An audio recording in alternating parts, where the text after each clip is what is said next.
Đón khách đấy, màn này là màn đón khách. Anh nói đi.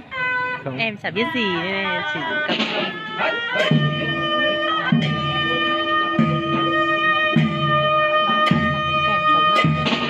Đón khách, đón khách.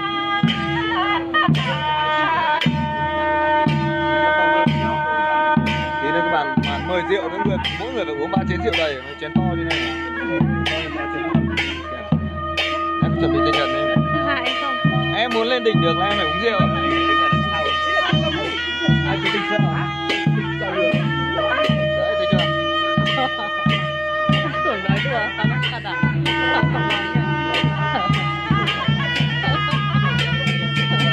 Thôi trả lời thôi. Ok. Có anh đấy, trời.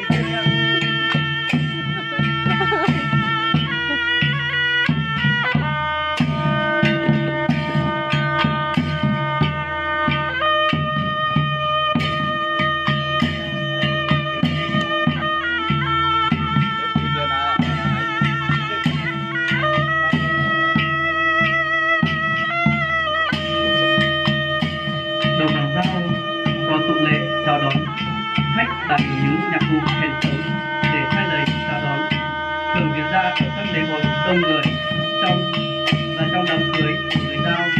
Tiếng kèn cũng là thay lời mời trà, mời rượu để tỏ lòng cảm ơn quý khách không quản ngại đường xá xa xôi đến lễ hội. Đây là tục lệ thể hiện lòng mến khách của người dân Dao nói chung và của người Dao Hồ Khẩu nói riêng.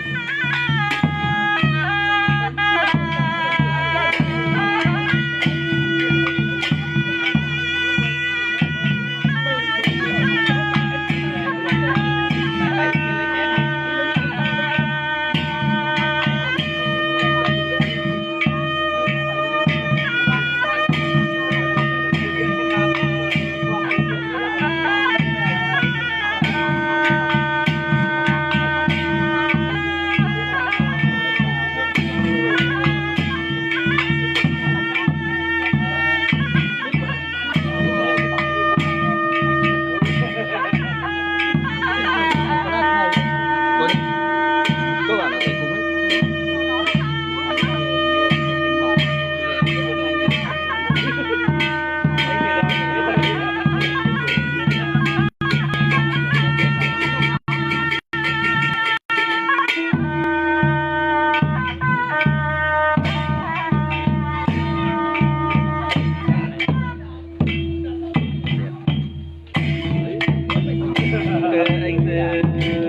Sâu là lối.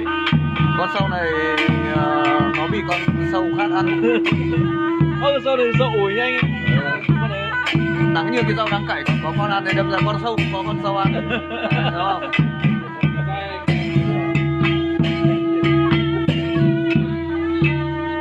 Ơ phù à?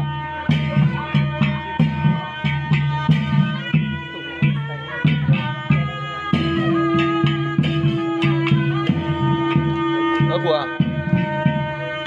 Cái chuyện em điện cho ông nghệ nhân kia để hôm khác nhé, anh em nó mưa nó không lên được. Điện cho ông nghệ nhân ấy, bảo ông thông cảm nhé, nào ấy thì anh lại điện tiếp.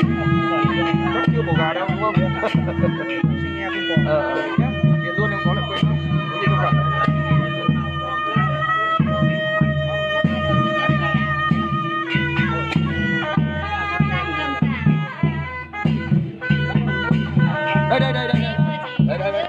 Đây phải uống, khách là phải uống. Cái này chè mà. Đây là chè mà. Đây là chè đây.